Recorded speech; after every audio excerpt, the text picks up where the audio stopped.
गोपियों ने बांसुरी को कहा, तू कितनी निर्लज्ज है, तुझे शर्म नहीं है, तुझे लाज नहीं है, चाहे जहां तू बजना शुरू कर देती है।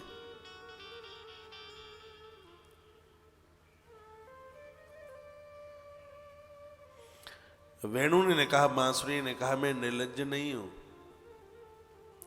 मैं बड़भागिनी हूं, मैं अपनी तरफ से नहीं बजती, मेरे अंदर से कोई फूंक मारता है तब स्वर निकलता है।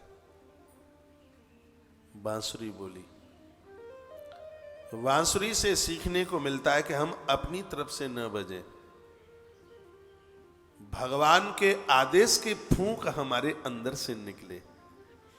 उस दिन हम वेणु बांसुरी बन जाएंगे, और जिस दिन हम वेणु बज गए ना, तो परमात्मा की कृपा का रस लेना हम आरंभित हो जाएंगे, ईश्वर का रस हमें प्राप्त हो जाएगा। वेणु का अर्थ है व ई अड़ु वेणु, व विषयानंद ई ईश्वरानंद, अड़ु माने तुच्छ छोटा।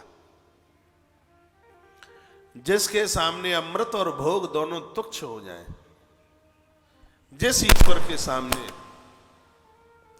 वही वेणु है, वही बांसुरी है। बांसुरी कृष्ण के अधरों पर है। बांसुरी की विशेषता है, इसके पास त्याग है, और परमात्मा के करीब वही लोग पहुंचते हैं। मैं वेणु गीत की चर्चा कर रहा हूं आपसे। परमात्मा के करीब वही लोग पहुंचते हैं जिनके पास त्याग है। हनुमान जी राम जी के पास में, क्योंकि उनके पास त्याग है। ये मत सोचना कि जो बाबा बैरागी बन गए हैं, विरक्त हैं, वही त्यागी है। गृहस्थ में बहुत त्याग होता है। जनक राजा के पास त्याग, भक्ति और भगवान दोनों उनके यहाँ हैं। गोपियों के पास बहुत बड़ा त्याग है। गोपियों ने अपने लिए जीवन ही नहीं जिया। ऐसा कोई क्षण, ऐसा कोई पल नहीं था जिन क्षण और पलों में गोपियां भगवान का स्मरण न करती हों। इन कथाओं को संसार की भोग वासना से न जोड़ना। गोपियां कृष्ण को प्रेम करती हैं तो कृष्ण की उम्र बहुत कम है। 11 वर्ष से ज्यादा तो कृष्ण गोपियों के बीच में रहे ही नहीं। 11 साल के बाद तो भगवान अपने और विविध कामों में लग गए। 11-12 साल के बाद बचपना छूटता है, फिर आदमी अपने कोई उत्कर्ष की तरफ पांव रखता है। तो 11 वर्ष का बच्चा क्या जानता है।